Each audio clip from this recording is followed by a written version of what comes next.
샴페인 잔이 내 손가락에서 미끄러져 나갔다. 마치 내 온 세상이 무너져 내리는 것 같았다. 우리의 결혼기념일 파티가 열리던 대리석 바닥에 수정 파편이 흩어졌다. 각각의 조각은 내가 3년 동안 살아온 거짓말을 비추고 있었다. 나는 식당 문가에 얼어붙은 채 서서 7년 된 남편이 내 가장 친한 친구의 울고 있는 어린 딸을 무릎 꿇고 위로하는 모습을 지켜보았다. 그 아이의 다음 말은 내가 내 삶, 내 결혼, 그리고 내가 가장 신뢰했던 사람들에 대해 알고 있다고 생각했던 모든 것을 산산조각 낼 것이었다. 아빠, 이제 집에 갈 수 있어요? 어린 하윤이가 작은 팔을 뻗어 마치 내가 한 번도 본 적 없는 수천 번의 잠자리 이야기처럼 익숙하게 남편의 목을 감싸며 속삭였다. 방 안은 조용해졌다. 20명의 하객들이 고개를 돌려 쳐다보았다.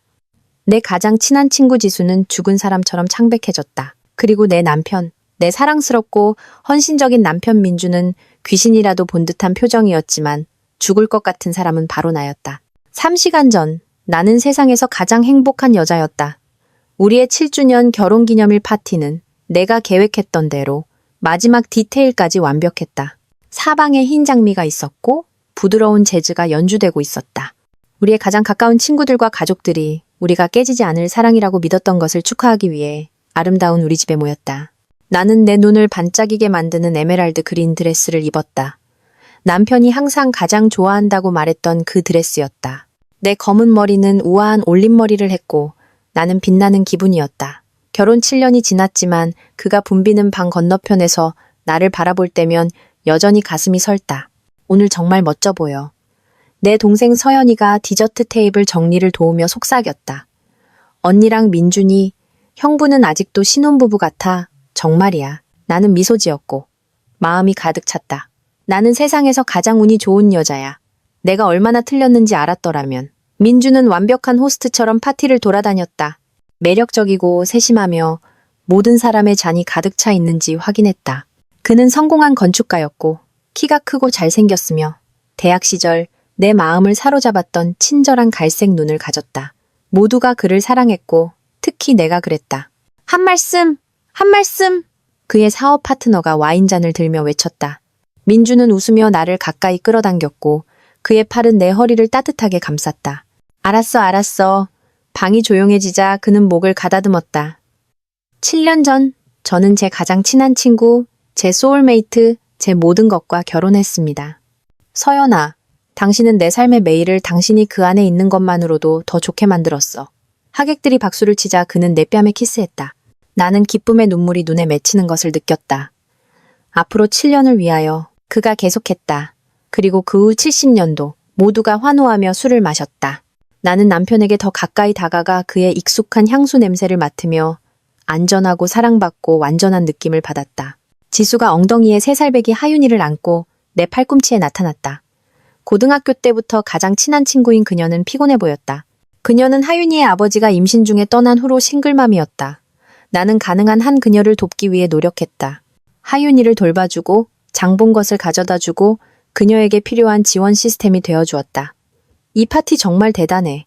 지수가 하윤이를 부드럽게 흔들며 말했다. 정말 잘했어. 완벽하게 하고 싶었어. 나는 하윤이의 턱을 간지럽히기 위해 손을 뻗으며 대답했다. 어린 소녀는 낄낄거리며 엄마의 어깨에 얼굴을 묻었다. 엄마, 졸려요. 하윤이가 칭얼거렸다. 알아, 아가, 곧 집에 갈 거야. 지수가 달랬다. 손님방에 눕히지 그래. 내가 제안했다. 네가 떠날 준비가 될 때까지 낮잠을 잘 수 있어. 지수는 망설였다. 정말이야? 폐를 끼치고 싶지 않은데. 바보 같은 소리 마. 하윤이는 언제나 환영이야. 나는 지수가 하윤이를 위층으로 데려가는 것을 보면서 나 자신이 얼마나 아이를 갖고 싶어 하는지에 대해 생각했다. 민준과 나는 2년 동안 노력했지만 운이 없었다. 의사는 우리 둘 다 아무 문제가 없다고 말했다. 때로는 이런 일들이 시간이 걸릴 뿐이었다. 하지만 지수와 하윤이를 볼 때마다 내 마음은 갈망으로 아팠다. 파티는 아름답게 계속되었다. 우리 친구들은 민준과 나에 대한 재미있는 이야기를 나누었다. 부모님은 어린 시절 사진으로 나를 당황하게 했다. 그리고 민준의 어머니는 내가 그녀의 아들을 얼마나 행복하게 만들었는지에 대한 감동적인 연설을 했다. 10시쯤 되자 사람들이 떠나기 시작했다. 내가 부엌에서 남은 케이크를 포장하고 있을 때 위층에서 하윤이가 우는 소리가 들렸다. 불쌍한 아이는 아마 낯선 곳에서 깨어나 혼란스러웠을 것이다. 내가 가서 확인해 볼게. 민준이 이미 계단으로 향하며 외쳤다. 나는 계속해서 청소를 하며 부드럽게 흥얼거렸다. 파티는 내가 꿈꿨던 모든 것이었다. 나는 이미 우리의 10주년 기념일에 무엇을 할지 계획하고 있었다. 그때 계단에서 발소리가 들렸다. 민준의 무거운 발걸음과 그 뒤에 가벼운 발걸음, 지수가 하윤이를 데리러 올라갔을 것이다. 나는 작별 인사를 하기 위해 식당으로 걸어갔다. 여전히 미소 짓고 여전히 행복에 빛나고 있었다. 그리고 그때 내 세상이 폭발했다. 하윤이는 울면서 필사적인 작은 팔로 민준에게 손을 뻗고 있었다. 아빠, 이제 집에 갈 수 있어요? 그 단어는 나에게 물리적인 타격처럼 다가왔다. 아빠, 민준 삼촌이나 엄마 친구가 아니었다. 아빠. 나는 방 안에 남아있던 얼굴들이 산산조각 나는 유리 소리에 돌아보는 것을 슬로우 모션으로 지켜보았다. 내 샴페인 잔은 내 발치에 조각나 있었지만 나는 발목의 상처를 느낄 수 없었다. 나는 배신의 압도적인 무게 외에는 아무것도 느낄 수 없었다. 민준의 얼굴은 하얗게 질렸다. 지수는 기절할 것 같았다. 하윤이는 방 안에 갑작스러운 긴장감에 혼란스러워하며 계속 울었다. 서연아, 민준이 떨리는 목소리로 시작했지만 나는 내 귀에서 울리는 소리 때문에 그를 들을 수 없었다. 3살. 하윤이는 3살이었고 그것은 내가 수정처럼 명확하게 계산했다는 것을 의미했다. 민준과 나는 2년 동안 아기를 가지려고 노력해왔다. 하윤이는 3살이었고 그것은 그녀가 4년 전에 잉태되었다는 것을 의미했다. 4년 전, 민준이 그가 말하는 30대 초반의 위기를 겪었을 때 그가 멀고 변덕스러웠고 상황을 파악하기 위해 공간이 필요하다고 주장했을 때 그가 늦게까지 야근하고 친구들과 더 자주 외출하기 시작했을 때 그가 내 가장 친한 친구와 자고 있었을 때 나가. 그 말은 속삭임처럼 나왔지만 칼처럼 침묵을 갈랐다. 서연아, 제발 설명하게 해줘. 민준이 나에게 다가왔다. 나가! 나는 목소리가 갈라지며 소리쳤다. 모두 내 집에서 나가. 남아있던 하객들은 놀란 새처럼 흩어졌다. 내 동생이 나에게 다가오려고 했지만 나는 떨리는 손을 들어 그녀를 막았다. 너는 아니야, 서연아. 다른 모든 사람들. 지금 당장. 민준은 무언가 말하고 싶어 하는 것 같았지만 지수가 그의 팔을 잡았다. 가야 해. 그녀가 다급하게 속삭였다. 그들은 함께 떠났다. 내 남편과 내 가장 친한 친구, 내 것이었어야 할 아이를 안고 그들의 배신이 수년 동안 계속되었다는 것을 증명하는 아이. 나는 내 아름다운 식당에 혼자 서 있었다. 내가 완벽한 결혼이라고 생각했던 것에 잔해에 둘러싸여 내 심장이 있던 자리에 차갑고 단단한 무언가가 자리 잡는 것을 느꼈다. 그들은 나를 속일 수 있다고 생각했다. 그들은 내가 헌신적인 아내와 지지적인 친구 역할을 하는 동안 내 등 뒤에서 행복한 가족놀이를 하며 그들의 비밀을 영원히 지킬 수 있다고 생각했다. 하지만 그들은 한 가지 중요한 실수를 했다. 그들은 나를 과소평가했다. 내가 떨리는 손으로 깨진 유리를 쓸어 담으면서 내 마음은 이미 움직이고 있었다. 계획하고 계산하고 있었다. 그들은 내 인생을 파괴하고 싶어 했다. 좋아. 하지만 나는 그들이 모든 거짓말, 모든 배신, 그들이 훔쳐간 모든 행복의 순간에 대해 대가를 치르게 할 것이다. 게임은 이제 막 시작되었고 나는 이길 작정이었다. 모두가 떠난 후 집은 무덤처럼 느껴졌다. 나는 아름다운 기념일 드레스를 입고 거실 바닥에 앉아 있었다. 빈 와인잔과 구겨진 냅킨에 둘러싸여 방금 일어난 일을 처리하려고 애썼다. 하윤이가 민준을 아빠라고 불렀다. 그 말은 고장난 레코드처럼 머릿속에서 계속 맴돌았다. 나는 떨리는 손가락으로 휴대폰을 꺼내 사진 갤러리를 열었다. 지난 3년간의 사진이 수백 장 있었다. 가족 모임, 생일 파티, 지수와 하윤이가 우리와 함께했던 평범한 저녁 식사. 나는 새로운 눈으로 사진들을 훑어보며 내가 놓쳤던 단서들을 찾았다.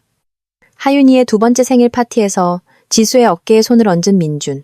하윤이가 촛불을 끄는 것을 도우며 짓는 그의 부드러운 미소. 지수가 묻기도 전에 그가 항상 그녀에게 필요한 것을 정확히 아는 방식.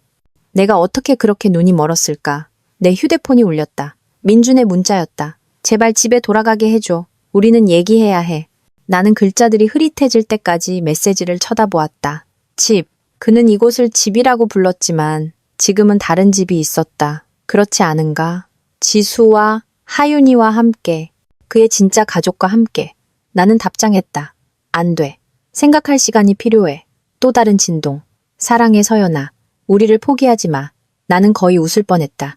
그는 나를 너무 사랑해서 수년 동안 이중 생활을 해왔다. 그는 나를 너무 사랑해서 내 등 뒤에서 다른 세상을 만들면서 내가 그의 온 세상이라고 믿게 했다. 나는 휴대폰을 끄고 위층 침실로 올라갔다. 모든 것이 똑같아 보였다. 침대 옆 탁자 위에 우리 결혼 사진, 옷장 속 민준의 옷, 침대 옆에서 읽던 책. 하지만 모든 것이 내가 모르는 사이에 연기했던 연극의 소품처럼 느껴졌다. 나는 그의 침대 옆 서랍을 열었다. 무엇을 찾고 있었을까? 증거. 나는 그의 여권, 오래된 영수증 몇 개, 내가 본 적 없는 작은 벨벳 상자를 발견했다. 나는 상자를 열면서 손이 떨렸다. 안에는 작은 장식이 달린 섬세한 은팔찌가 있었다. 어린 소녀의 팔찌, 하윤이의 팔찌, 영수증은 아직 상자 안에 있었다. 3개월 전 강남의 비싼 보석 가게에서 구입했다. 같은 주에 민주는 큰 프로젝트 때문에 야근한다고 나에게 말했었다. 나는 팔찌를 움켜쥐고 침대에 주저앉았다. 그는 내가 우리의 기념일 파티를 계획하는 동안 그의 딸을 위해 선물을 사고 있었다. 내가 언젠가 우리가 가질 아이들을 꿈꾸는 동안 그때 눈물이 터져나왔다. 뜨겁고 분노에 찬 눈물은 결코 멈추지 않을 것 같았다. 나는 내가 가졌다고 생각했던 결혼을 위해, 내가 믿을 수 있다고 생각했던 친구를 위해, 행복한 결말을 믿었던 순진한 여자를 위해 울었다. 하지만 슬픔 아래에는 다른 무언가가 자라고 있었다. 차갑고 계산적이며 절대적으로 분노한 무언가가. 그들은 나를 바보로 만들었다. 수년 동안 그들은 내 눈을 똑바로 쳐다보고 거짓말을 했다. 그들은 내가 그들의 아이를 돌봐주고 장을 받아주고 힘든 싱글맘으로서 지수에게 정서적 지원을 제공하게 했다. 굴욕감은 배신보다 더 심하게 타올랐다. 얼마나 많은 사람들이 알고 있었을까? 우리 친구들 중 얼마나 많은 사람들이 비밀을 알고 있었을까? 그들 모두 내 등 뒤에서 나를 비웃고 있었을까? 나는 민준이 마지막 순간에 계획을 취소했던 모든 때를 생각했다. 그를 늦게까지 붙잡아 두었던 모든 업무 비상사태. 그가 그녀의 아파트 주변에서 지수를 도와야 한다고 주장했던 모든 주말. 그는 새는 수도꼭지를 고치는 것을 돕고 있었던 것이 아니었다. 그는 그의 비밀 가족과 함께 집안놀이를 하고 있었다. 내 휴대폰이 다시 울렸다. 이번에는 지수였다. 서연아, 정말 미안해. 이렇게 알게 하려던 건 아니었어. 우리 얘기 좀 할 수 있을까? 나는 그녀의 메시지를 쳐다보며 그녀가 혼자라는 것에 대해 내 어깨에 기대 울었던 모든 때를 기억했다. 그녀가 항상 그녀와 하윤이를 위해 곁에 있어준 것에 대해 좋은 친구가 되어줘서 고맙다고 말했던 모든 때를. 그녀는 걸린 것이 미안했다. 나는 답장했다. 얘기할 건 아무것도 없어. 너는 3년 전에 네 선택을 했어. 그녀의 답장은 즉시 왔다. 네가 생각하는 게 아니야. 복잡해. 복잡하다고? 마치 이것을 괜찮게 만들 수 있는 설명이 있는 것처럼. 마치 이 이야기에서 그들이 악당이 아니고 내가 희생자가 아닌 버전이 있는 것처럼. 하지만 나는 희생자가 되는 것을 그만뒀다. 나는 내 서재로 가서 노트북을 열었다. 그들이 게임을 하고 싶다면 나도 게임을 할 수 있었다. 하지만 나는 이기기 위해 게임을 할 것이었다. 민주는 평판을 보호해야 할 성공한 건축가였다. 지수는 가족 친화적인 비영리 단체에서 마케팅 코디네이터로 일했다. 그들 둘 다 사람들이 그들을 착하고 도덕적이며 신뢰할 수 있는 사람으로 보는 것에 의존하는 신중하게 구축된 삶을 가지고 있었다. 그 신중하게 구축된 삶이 무너진다면 어떻게 될까? 나는 목록을 만들기 시작했다. 민준의 고객, 그의 사업 파트너, 그의 전문 협회, 지수의 동료, 그녀의 상사, 그녀의 비영리 단체의 이사들, 우리의 공동 친구들, 우리의 가족, 우리의 사회 집단, 그들이 정말 어떤 사람인지에 대한 진실을 알아야 할 모든 사람들. 하지만 나는 이것에 대해 현명해야 했다. 계산적이어야 했다. 내가 그들을 파괴하려면 제대로 해야 했다. 나는 증거, 문서, 부인하거나 설명할 수 없는 증거가 필요했다. 나는 컴퓨터에 새 문서를 열고 프로젝트 복수라는 제목을 붙였다. 그리고 나서 나는 그들의 몰락을 계획하기 시작했다. 그날 밤 나는 잠을 자지 않았다. 대신 나는 몇 시간 전에 식어버린 커피 한 잔을 들고 부엌 식탁에 앉아 계획을 세웠다. 첫 번째로 필요한 것은 증거였다. 그들의 불륜과 하윤이의 친자 관계에 대한 진짜 부인할 수 없는 증거. 그것이 없으면 그것은 단지 내 말 대 그들의 말이 될 것이고 그들은 그것을 오해나 질투하는 아내의 망상으로 꾸밀 수 있었다. 아침 6시에 나는 김민정 변호사에게 전화했다. 그녀는 우리 집 구입과 유언을 처리했었다. 50대의 날카롭고 현실적인 여성으로 바보들을 용납하지 않았다. 서연 씨, 너무 이른 시간이네요. 괜찮으세요? 오늘 뵙고 싶어요, 변호사님. 급한 일이에요. 물론이죠. 9시에 사무실로 오실 수 있나요? 김 변호사의 사무실은 시내에 있었고 성공의 냄새가 나는 짙은 나무와 가죽 의자로 가득했다. 그녀는 내 얼굴을 한번 보더니 진한 커피 한 잔을 따라주었다. 모든 것을 말해보세요. 그녀가 간단하게 말했다. 나는 모든 이야기를 털어놓았다. 기념일 파티, 하윤이의 말, 수년간의 거짓말. 김 변호사는 방해하지 않고 들으며 정확한 필체로 메모했다. 이혼하고 싶어요. 내가 끝맺었다. 그리고 민준이 법적으로 받을 자격이 있는 것보다 한 푼도 더 받지 못하게 하고 싶어요. 김 변호사는 의자의 등을 기댔다. 우선 친자 관계를 확립해야 해요. 그것이 없으면 이것은 단지 추측일 뿐이에요. 어떻게 하죠? 유전자 검사요. 하지만 하윤이의 샘플이 필요할 거고 지수 씨가 협조하지 않으면 까다로워질 거예요. 나는 그것에 대해 생각했다. 만약 하윤이의 DNA가 묻은 것을 얻을 수 있다면요? 그녀가 마신 컵이나 가지고 놀던 장난감 같은 거요? 가능하지만 증거의 연속성이 의심스러울 거예요. 공식적으로 할 수 있다면 더 좋아요. 김 변호사는 펜으로 메모장을 두드렸다. 다른 문제가 있어요. 만약 민준 씨가 하윤이의 아버지라면 그는 3년 동안 양육비를 지급하지 않은 거예요. 그것은 그에게 심각한 결과를 초래할 수 있는 법적 문제예요. 만족감의 불꽃이 내 가슴을 따뜻하게 했다. 어떤 종류의 결과요? 임금 압류, 재산 압류, 체납액에 따라 처벌을 받을 수도 있어요. 그리고 만약 그가 양육비 의무를 회피하기 위해 의도적으로 친자 관계를 숨겨왔다면 그건 사기에 해당될 수 있습니다. 좋아요. 나는 진심으로 말했다. 김 변호사는 눈썹을 치켜떴다. 서연 씨, 화가 난 건 이해하지만 우리는 전략적으로 행동해야 해요. 만약 당신이 복수심에 불타는 것처럼 보이면 이혼 소송에서 당신에게 불리하게 작용할 수 있어요. 저는 복수심에 불타는 게 아니에요. 내가 침착하게 대답했다. 저는 철저할 뿐이에요. 김 변호사의 사무실을 떠난 후 나는 민준의 건축회사로 운전했다. 나는 수년 동안 수십 번 그곳에 갔었다. 회사 파티, 그에게 점심을 가져다 주고 저녁 식사를 위해 그를 데리러 갔다. 접수원인 미영 씨는 나를 잘 알고 있었다. 사모님, 어서 오세요. 박 대표님은 회의 중이신데 제가 사실 미영 씨를 보러 왔어요. 나는 가장 밝은 미소로 말했다. 다음 달 민준 씨 생일을 위해 깜짝 파티를 계획하고 있는데 올바른 날짜를 선택하기 위해 그의 일정을 확인해야 해서요. 미영 씨는 환하게 웃었다. 어머, 정말 멋져요. 대표님은 사모님을 둬서 정말 행운아예요. 그녀가 알았더라면 지난 몇 달간의 그의 달력을 인쇄해 주실 수 있나요? 중요한 고객 회의나 마감일을 피하고 싶어서요. 물론이죠. 그녀는 컴퓨터에서 민준의 일정을 불러왔다. 올해 1월까지 거슬러 올라갈까요? 사실 더 거슬러 올라가 주실 수 있나요? 아마도 작년까지요? 그의 바쁜 시기의 패턴을 보고 싶어서요. 미영 씨가 민준의 신중하게 기록된 일정의 몇 달치를 인쇄하는 동안 나는 증거를 수집하는 탐정처럼 느껴졌다. 모든 늦은 회의, 모든 주말 현장 방문, 모든 출장은 이제 면밀히 조사될 것이었다. 여기 있어요. 그녀가 두꺼운 종이 뭉치를 건네며 말했다. 파티가 멋지길 바랄게요. 오, 그럴 거예요. 나는 그녀를 안심시켰다. 절대 잊지 못할 파티가 될 거예요. 다음으로 나는 지수의 아파트 단지로 운전했다. 나는 그곳에 수없이 갔었지만 이제는 다른 눈으로 보고 있었다. 그곳은 좋은 곳이었다. 양육비 없이 비영리 단체 월급을 받는 사람에게는 너무 좋은 곳이었다. 나는 길 건너편에 주차하고 기다렸다. 11시 30분에 지수가 하윤이와 함께 나타나 그녀의 차로 향했다. 나는 그들이 소아과 의원까지 운전하는 동안 멀리서 뒤따랐다. 그들이 안에 있는 동안 나는 내 휴대폰으로 병원에 전화했다. 안녕하세요. 하윤이 이모예요. 나는 약간 다른 목소리로 말했다.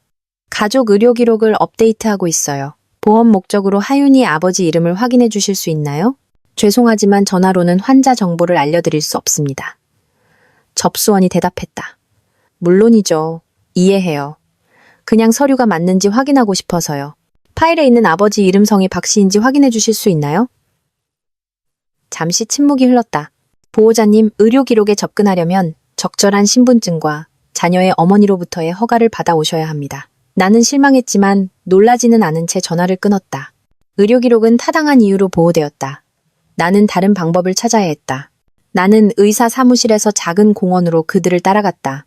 하윤이는 곧장 놀이터로 달려갔고 지수는 지친 모습으로 벤치에 앉았다. 나는 차 안에서 하윤이가 노는 것을 지켜보며 그녀의 움직임과 태도를 주목했다.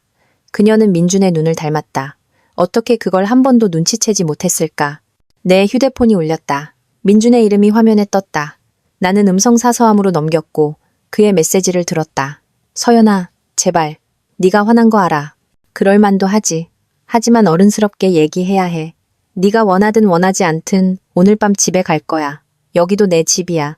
그의 집, 우리 집. 아이들로 가득 채울 꿈을 꾸며 함께 산 집. 그가 이미 다른 사람과 낳은 아이들. 나는 집으로 운전해서 오후 내내 우리의 재정 기록, 은행 명세서, 신용카드 청구서, 투자계좌 등 찾을 수 있는 모든 것을 훑어보았다. 김 변호사가 옳았다. 나는 철저해야 했다. 내가 발견한 것은 피를 끓게 했다. 하윤이의 생일과 크리스마스와 일치하는 현금 인출.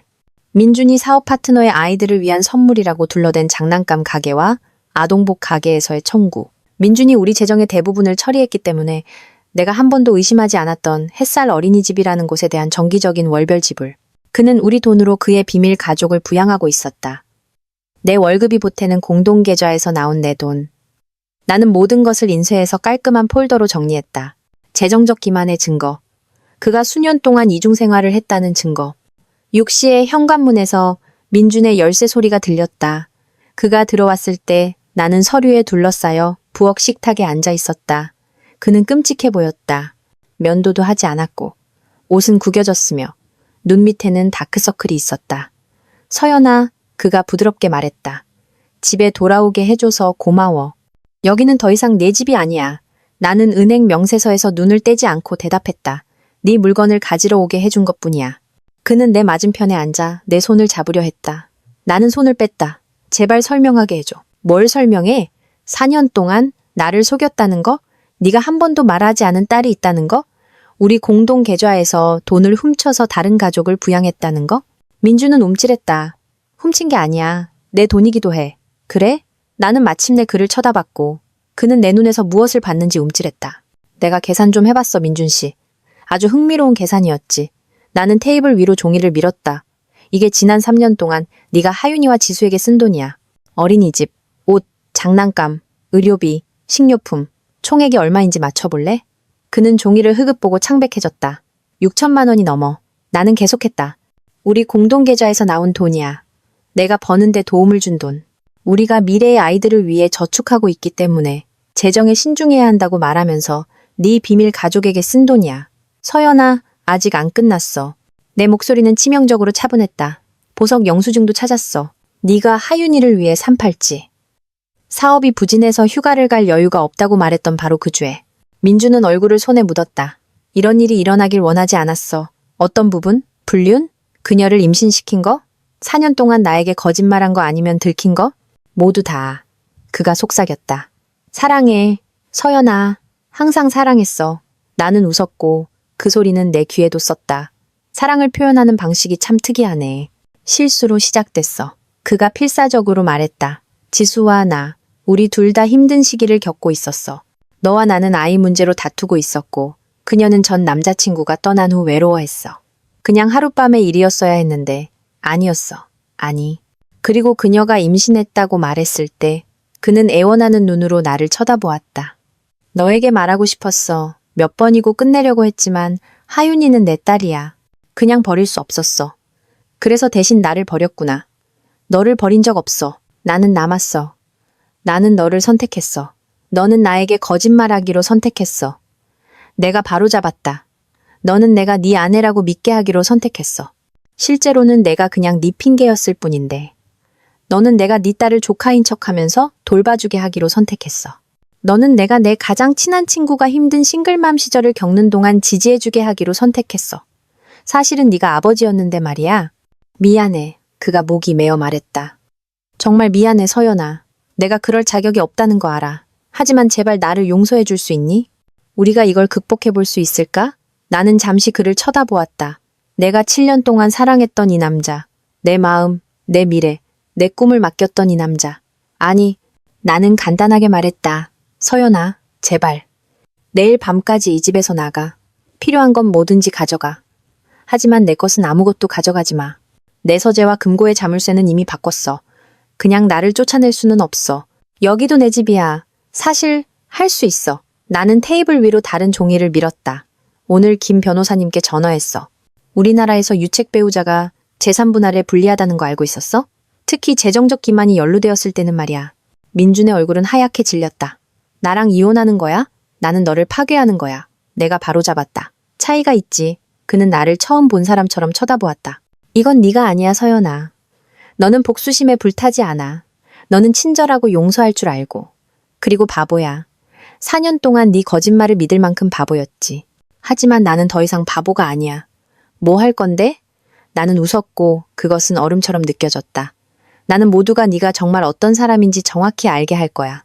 내 고객들, 내 사업 파트너, 내 가족, 네가 그렇게 착하고 정직한 사람이라고 생각하는 모든 사람들. 내 경력을 망칠 거야. 그걸 생각했어야지. 네가 내 인생을 망쳤잖아. 나는 계단으로 걸어가다가 멈췄다. 아, 그리고 민준 씨, 변호사에게 전화하는 게 좋을 거야.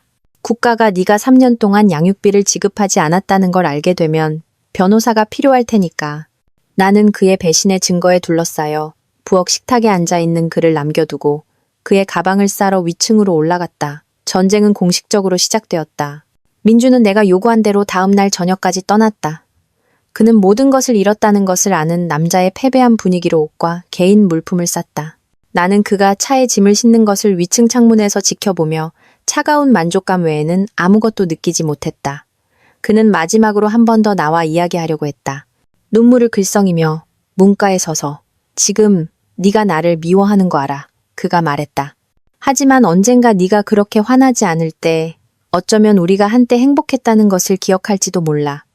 어쩌면 내가 너를 사랑했다는 것을 기억할지도 몰라. 내가 기억할 유일한 것은 나는 대답했다. 네가 거짓말쟁이이고 사기꾼이라는 거야. 다른 모든 것은 단지 연기였을 뿐이야. 이제 집은 다시 내 것이 되었다. 조용하고 깨끗하며 그의 존재가 없는 곳. 나는 방을 돌아다니며 내 공간을 되찾고 다음 움직임을 계획했다. 김 변호사는 그날 아침 이혼 소장을 제출했다. 민주는 내일 그의 사무실에서 동료들과 고객들 앞에서 소장을 송달받을 것이었다. 나는 특별히 그 시점을 요청했다. 하지만 이혼은 단지 시작일 뿐이었다. 나는 하루 종일 전화를 걸고 이메일을 보내고 곧 민준의 직업적 파멸로 자라날 씨앗을 심었다. 신뢰했던 사람에 대한 진실을 알게 되었을 때 사람들이 얼마나 빨리 돌아서는지 놀라웠다. 나의 첫 번째 전화는 민준의 가장 큰 고객인 제2원 건설이었다. 그들은 가족 리조트를 짓고 있었고 그들의 수석 건축가는 수년 동안 자신의 가족을 숨겨왔다. 사장님, 나는 회사 사장에게 말했다. 제 남편 민준 씨가 이중 생활을 해왔다는 것을 아셔야 할 것 같아서요. 그는 공개적으로 인정한 적이 없는 3살짜리 딸이 있고 회사 자원을 사용하여 비밀 가족을 부양해 왔습니다. 전화기 저편의 침묵은 귀가 먹먹할 정도였다. 사모님, 이것은 매우 심각한 주장입니다. 증거 자료가 있습니다. 나는 그를 안심시켰다. 은행 기록, 영수증, 사진, 언론에 공개되기 전에 아셨으면 해서요. 그날이 끝날 무렵 제2원 건설은 민준의 계약을 검토하기 위해 긴급 회의를 소집했다. 나의 두 번째 전화는 양육비 이행관리원에 했다. 나는 그들에게 하윤이의 전체 이름과 민준의 정보를 제공했다. 그들은 즉시 조사가 시작될 것이라고 나에게 확신시켜 주었다. 친자 관계가 확립되고 그가 양육비 의무를 회피해왔다면 사례관리자가 나에게 말했다. 우리는 체납된 양육비에 이자와 벌금을 더하여 추징할 수 있습니다. 우리는 또한 임금을 압류하고 자산을 압류할 수 있습니다. 보통 얼마나 걸리나요? 유전자 검사 확인이 되면 우리는 신속하게 움직입니다. 국가는 양육비를 내지 않는 아빠들을 좋아하지 않아요. 완벽했다. 나의 세 번째 전화는 비영리단체의 지수의 상사에게 했다.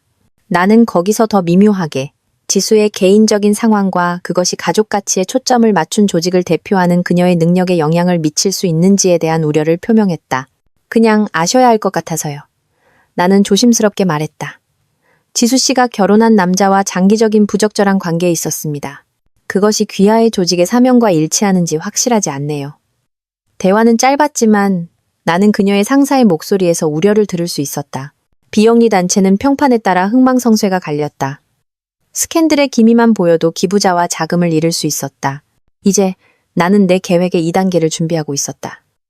나는 이번 주말에 우리의 모든 지인들을 저녁 파티에 초대했다. 우리의 기념일 축하에 참석했던 모든 친구들과 몇몇 다른 사람들. 초대장은 신중하게 작성되었다. 최근 제 삶의 변화에 대한 중요한 소식을 전하며 친밀한 저녁 파티에 함께 해주세요. 이 어려운 시기에 여러분의 우정과 지원은 저에게 모든 것을 의미합니다. 모두가 수락했다. 그들은 궁금해하고 걱정하고 어떤 위기를 겪고 있던 친구를 돕고 싶어 했다. 그들은 민준과 지수의 사회적 처형을 목격하러 온다는 것을 전혀 몰랐다. 나는 목요일에 저녁 파티를 위해 장을 보며 한때 우리의 기념일 축하를 계획할 때와 같은 정성으로 메뉴를 선택했다. 하지만 이번에는 사랑을 축하하는 것이 아니었다. 나는 정의를 축하하고 있었다. 금요일 아침, 내 노력의 첫 결실이 맺혔다. 민준이 분노에 찬 목소리로 전화를 걸었다. 무슨 짓을 한 거야? 제2원 건설에서 방금 나를 해고했어. 진실을 말했을 뿐이야. 내가 침착하게 대답했다. 그들이 어떤 사람을 고용하고 있는지 알 자격이 있다고 생각했어. 내 경력을 망쳤어. 거기가 내 가장 큰 고객이었는데. 네가 이중생활을 하기로 결정했을 때 내 경력을 망친 거야. 그리고 이중생활뿐만 아니라 내 가장 친한 친구와 잤잖아. 나는 단지 사람들이 그것에 대해 알게 했을 뿐이야. 서연아, 제발. 이제 부양해야 할 딸이 있어. 그 직업이 필요해. 아이러니는 맛있었다. 3년 전에 딸을 부양하는 것에 대해 생각했어야지. 하지만 걱정 마. 국가에서 네가 직업이 있든 없든 그녀를 부양하도록 할 테니까. 나는 그의 더듬거리는 항의에 전화를 끊고 즉시 김 변호사에게 전화했다. 민준이 가장 큰 고객에게서 해고당했어요. 내가 보고했다. 그것이 우리 이혼 소송에 어떤 영향을 미치죠? 사실 당신에게 유리하게 작용할 수 있어요. 김 변호사가 말했다. 그의 수입이 크게 줄면 자산을 위해 싸울 능력이 줄어들 거예요. 그리고 그가 양육비를 낼 수 없다면 국가에서 그를 더 심하게 쫓을 거예요. 좋아요. 유전자 검사는 어때요? 강제 명령을 신청했어요. 상황을 고려할 때 특히 양육비 이행관리원이 우리를 지지하고 있기 때문에 받을 수 있을 것 같아요. 모든 것이 완벽하게 맞아떨어지고 있었다. 금요일 오후 내 동생 서연이에게서 전화가 왔다. 언니, 방금 민준이 형부 얘기 들었어. 괜찮아? 소문은 이미 퍼지고 있었다. 내가 계획했던 대로 괜찮은 것 이상이야. 나는 그녀에게 말했다. 나는 자유로워. 그가 언니한테 이런 짓을 했다니 믿을 수가 없어. 그리고 지수랑 같이라니. 나는 걔 좋아한 적 없어. 알지? 걔한테는 항상 뭔가 가짜 같은 게 있었어. 나는 거의 미소를 지을 뻔했다. 서연이는 전에 지수를 싫어한다고 언급한 적이 없었지만 스캔들이 터지면 사람들은 역사를 다시 쓰는 것을 좋아한다. 내일 밤 내 저녁 파티에 올래? 내가 물었다. 모두에게 한 번에 말할 거야. 이야기를 계속 반복하고 싶지 않아. 물론이지. 도울 거라도 있어? 그냥 드라마에 대한 식욕만 가져와. 토요일 저녁은 맑고 깨끗하게 찾아왔다. 나는 하루 종일 쓴 아이러니를 담아 민준이 가장 좋아하는 음식을 요리하며 준비했다. 이것은 우리 사회 집단에서 그의 마지막 만찬이 될 것이었다. 기억에 남을 만한 것이어야 했다. 손님들은 7시에 정확히 도착했다. 서연이와 그녀의 남편, 우리의 대학 동기들과 그들의 아내들, 민준의 사업 파트너 데이비드와 그의 아내, 내 직장 동료, 그리고 다른 몇몇, 민준과 지수는 눈에 띄게 없었지만 나는 그들이 나타날 것이라고 예상하지 않았다. 민준 씨는 어디 있어? 내가 칵테일을 서빙하자 한 친구가 물었다. 또 야근해? 민준 씨는 우리와 함께하지 않을 거야. 나는 신비로운 미소로 말했다. 저녁 식사 때 모든 것을 설명할게. 대화는 처음에는 쉽게 흘러갔다. 모두가 내 중요한 소식에 대해 궁금해했지만 너무 예의가 발라서 캐묻지는 않았다. 나는 디저트 때까지 폭탄을 터뜨리는 것을 기다렸다. 오늘 밤 와주셔서 모두 감사합니다. 나는 식탁 머리에 서서 시작했다. 수년 동안 여러분의 우정은 저에게 모든 것을 의미했습니다. 그래서 이 소식을 저에게서 직접 들으셨으면 했습니다. 식탁은 조용해졌다. 민준 씨와 저는 이혼합니다. 놀라움의 탄성과 속삭임이 식탁 주위로 퍼져나갔다. 이것이 놀라운 일이라는 것을 압니다. 내가 계속했다.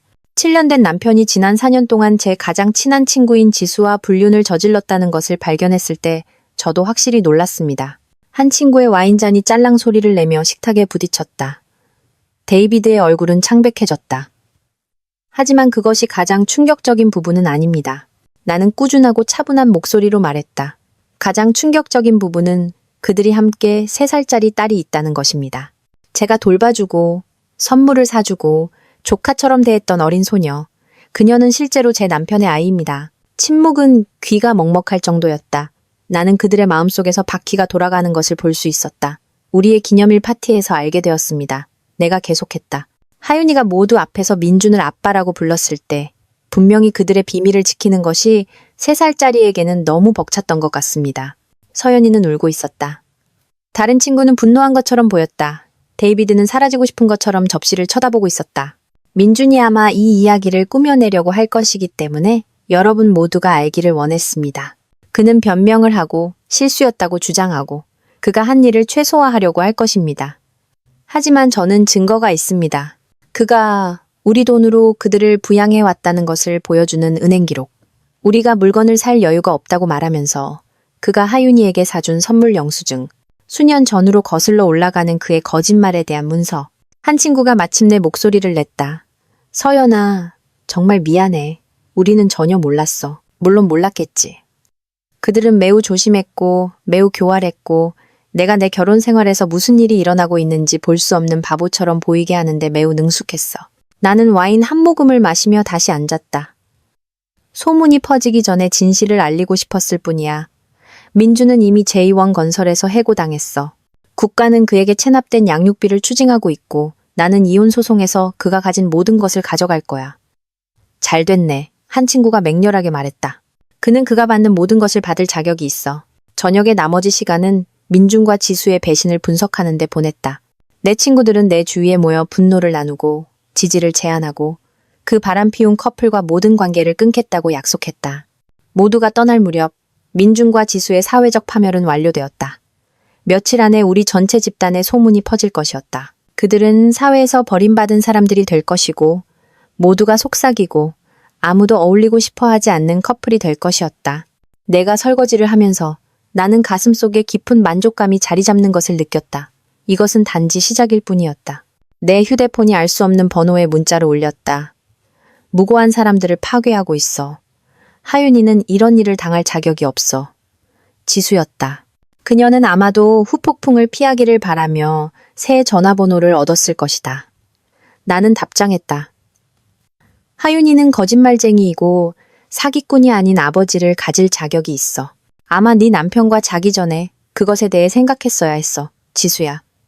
그녀의 답장은 빨리 왔다. 민주는 너를 사랑해. 네가 실수를 했지만 그는 너를 사랑해. 하나의 실수로 그를 파괴하지 마. 하나의 실수. 4년간의 거짓말, 속임수, 배신이 하나의 실수였다. 나는 답장했다. 두고 봐. 그리고 나서 나는 번호를 차단했다. 전쟁은 아직 끝나지 않았다. 월요일 아침은 승리처럼 맛있는 커피를 마시게 하는 소식을 가져왔다. 김 변호사는 며칠 만에 처음으로 나를 미소 짓게 하는 업데이트로 전화를 걸었다. 유전자 검사가 신속하게 처리되었어요. 그녀가 말했다. 민준의 변호사는 그에게 싸우기보다는 따르라고 조언했어요. 대안이 법원 명령이라는 것을 고려하면 현명한 조치였죠.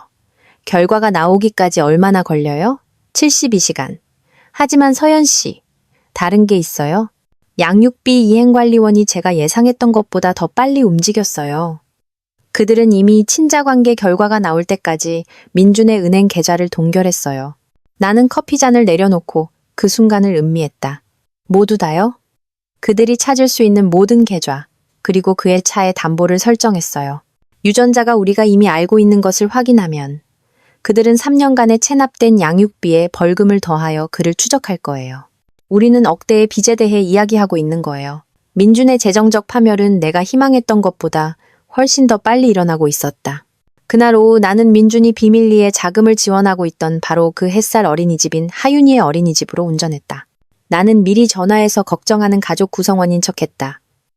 저는 하윤이 이모예요. 나는 50대에 친절해 보이는 원장에게 말했다. 가족 서류를 업데이트하는 것을 돕고 있어요. 기록에 하윤이의 아버지로 누가 기재되어 있는지 확인해 주실 수 있나요? 원장은 망설였다. 죄송하지만 그 정보는 부모님과만 논의할 수 있습니다. 물론이죠. 완전히 이해해요. 나는 잠시 멈췄다가 무심하게 덧붙였다. 양육권 소송 전에 모든 것이 제대로 되어 있는지 확인하고 싶어서요. 그녀의 눈이 약간 커졌다. 양육권 소송이요? 아, 못 들으셨어요? 하윤이 부모님이 법적인 문제를 겪고 있어요. 저는 단지 서류 정리를 돕고 있을 뿐이에요. 나는 극적으로 한숨을 쉬었다. 가족이 무너질 때 정말 복잡해지죠. 나는 몇 시간 안에 직원들이 하윤이의 가족 드라마에 대해 험담할 것이라는 것을 알고 어린이집을 떠났다. 화요일은 내 캠페인의 소셜미디어 단계를 가져왔다. 나는 복수심에 불타고 절박해 보이는 어떤 것도 직접 게시하지 않도록 조심했다. 대신 나는 내 저녁 파티에 참석했던 친구들의 게시물에 좋아요를 누르고 댓글을 달았다. 한 친구가 알고 있다고 생각했던 사람들에게 충격받았다는 모호한 상태를 게시했을 때 나는 때로는 우리에게 가장 가까운 사람들이 자신의 진정한 모습을 숨기는데 가장 능숙합니다. 이 어려운 시기에 당신의 지원에 감사합니다 라고 댓글을 달았다. 각 댓글은 쓴맛보다는 지지적이고 감사하게 보이도록 신중하게 만들어졌다. 하지만 그것들은 그들의 목적을 달성했고 사람들의 마음속에 이야기를 살아있게 했다. 수요일 아침 김 변호사가 내가 기다리던 소식으로 전화를 걸었다. 유전자 검사 결과가 나왔어요. 민주는 확실히 하윤이의 아버지예요. 양육비 이행관리원은 즉시 그의 임금을 압류하고 자산을 압류하기 위해 움직이고 있어요. 데이비드와의 사업 파트너십은 어때요? 거기서 일이 흥미로워져요. 데이비드가 아침 내내 저에게 전화를 걸고 있어요. 분명히 민준의 파트너십 계약에는 도덕성 조항이 있어요. 데이비드는 그를 내쫓고 싶어 하지만 법적 파장에 대해 걱정하고 있어요. 나는 미소를 지었다. 데이비드에게 뭐라고 말했어요? 그가 자신의 변호사와 상담해야 한다고. 하지만 우리끼리 얘기지만 민주는 결혼 생활 이상의 것을 잃게 될 것 같아요. 그날 오후 나는 예기치 않은 방문객을 맞았다. 지수가 지치고 절박한 모습으로 내 문 앞에 서 있었다. 얘기 좀 해야 해. 그녀가 말했다. 나는 그녀의 얼굴에 문을 쾅 닫는 것을 고려했지만 호기심이 이겼다. 5분. 그녀는 나를 따라 거실로 들어와. 그녀가 내 친구로서 수없이 앉았던 소파 가장자리에 불안하게 앉았다. 이걸 멈춰야 해. 그녀가 말했다. 민주는 직장을 잃었고 그의 계좌는 동결되었고 이제 데이비드는 파트너십을 해체하는 것에 대해 이야기하고 있어. 네가 그를 파괴하고 있어. 내가 그를 파괴하는 게 아니야. 내가 침착하게 대답했다. 나는 단지 사람들이 그가 정말 어떤 사람인지 알게 하고 있을 뿐이야. 하윤이는 아버지가 필요해. 네가 그를 완전히 망치면 그가 어떻게 그녀를 부양할 수 있겠어? 아이러니는 숨이 막힐 정도였다. 지수의 눈에 눈물이 가득 찼다. 우리가 너를 상처 준 거 알아. 하지만 하윤이는 이 모든 일에 무고해. 내 말이 맞아. 하윤이는 무고해. 그래서 그녀는 거짓말쟁이이고 사기꾼인 부모보다 더 나은 대우를 받을 자격이 있어. 민주는 나 때문에 너와 헤어지려고 했어. 지수가 터져 나왔다. 내 기념일 이후에 모든 것을 말하려고 했어. 우리는 모든 것을 계획했었어. 나는 그녀를 쳐다보았다. 거짓말이야. 아니야. 그는 나를 사랑해, 서연아. 그는 하윤이를 사랑해. 그는 단지 죄책감 때문에 너와 함께 있었을 뿐이야. 그 말은 물리적인 타격처럼 다가왔지만 나는 표정을 중립적으로 유지했다. 그게 사실이라면 내가 먼저 알게 된 것은 그에게 호의를 베푼 셈이네. 지수의 얼굴은 일그러졌다. 너는 이해하지 못해. 내 직업이 위태로워.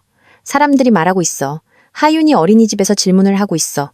너는 민준만 상처 주는 게 아니야. 우리도 상처 주고 있어. 잘 됐네. 내가 간단하게 말했다. 그녀는 내가 그녀를 때린 것처럼 나를 쳐다보았다. 이건 네가 아니야. 서연아. 너는 잔인하지 않아. 네 말이 맞아. 옛날에 서연이는 잔인하지 않았어. 옛날에 서연이는 믿음직하고 순진했고 가장 친한 친구와 남편이 좋은 사람이라고 믿을 만큼 바보였어. 하지만 그 서연이는 사라졌어. 나는 우리 대화가 끝났음을 알리며 일어섰다. 2분 남았어. 헤더도 일어섰고 절박함이 그녀의 목소리를 날카롭게 만들었다. 뭘 원해? 돈? 사과? 뭘 해야 이걸 멈출 거야? 네가 고통받기를 원해. 내가 조용히 말했다. 나처럼 모든 것을 잃기를 원해. 신뢰했던 사람들에게 인생이 파괴되는 것이 어떤 기분인지 알기를 원해. 우리는 결코. 나가. 내 목소리는 얼음 같았다. 그리고 돌아오지 마. 그녀가 떠난 후 나는 와인 한 잔을 따르고 정원에 앉아 그녀가 한 말을 생각했다. 민주는 어쨌든 나를 떠날 계획이었다.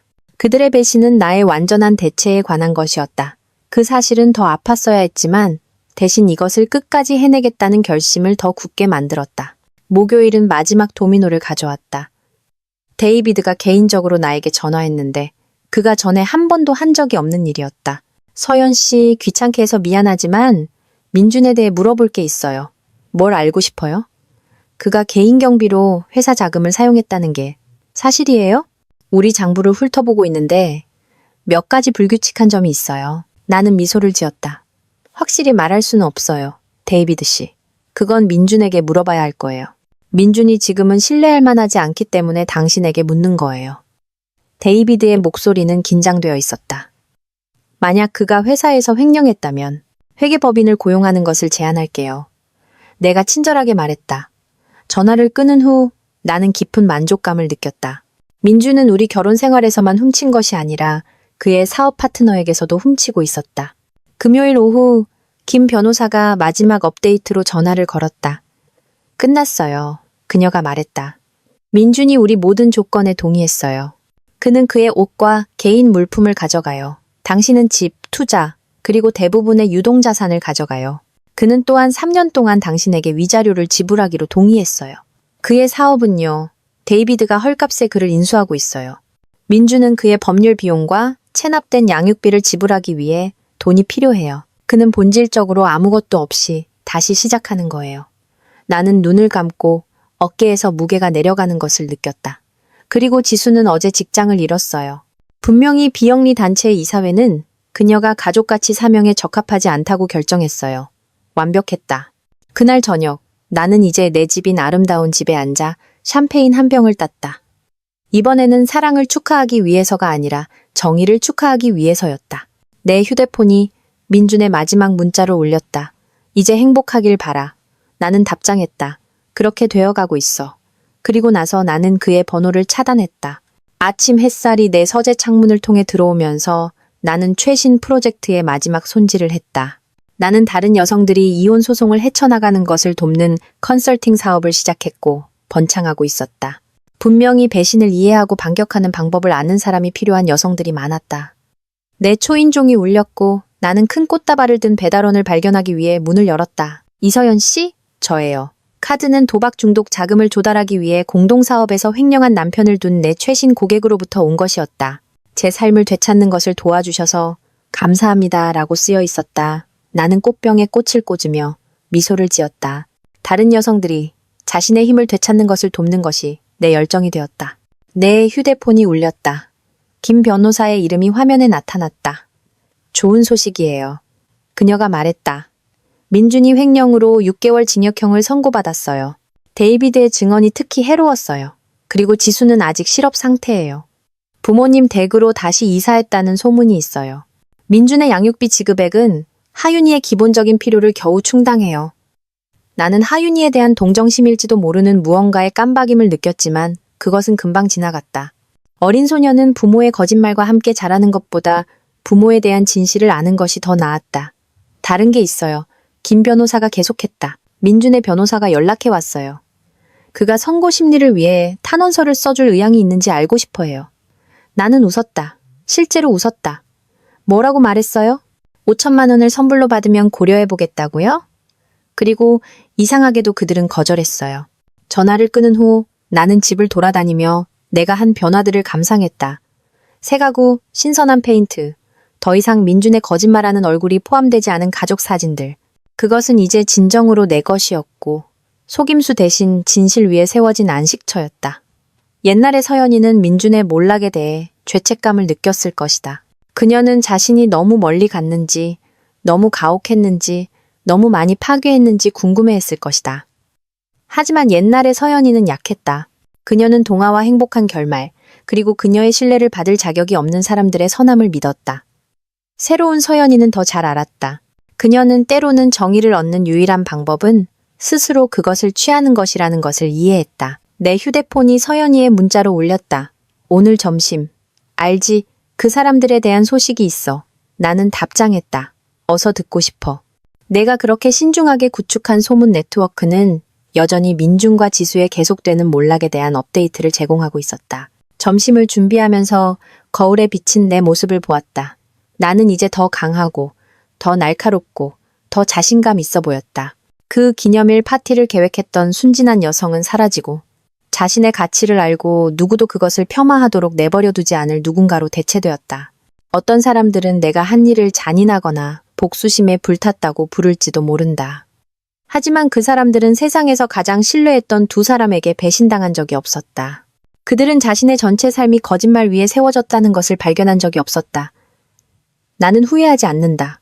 민준과 지수는 자신의 선택을 했고 이제 그들은 그 결과와 함께 살고 있다. 내가 내 결과와 함께 살고 있는 것처럼 차이점은 내 결과에는 자유, 재정적 안정, 그리고 정의가 실현되었다는 것을 아는 만족감이 포함되어 있다는 것이다. 그들의 결과에는 빈곤, 사회적 추방, 그리고 그들의 행동이 내 인생뿐만 아니라 그들의 인생도 파괴했다는 것을 아는 것이 포함되어 있었다. 내가 현관문을 잠그고 서연이를 만나러 나가면서 미소를 지었다. 아름다운 날이었고 나는 아름다운 삶을 살고 있었다. 거짓말 대신 진실, 순진함 대신 힘, 그리고 맹목적인 신뢰 대신 정의 위에 세워진 삶.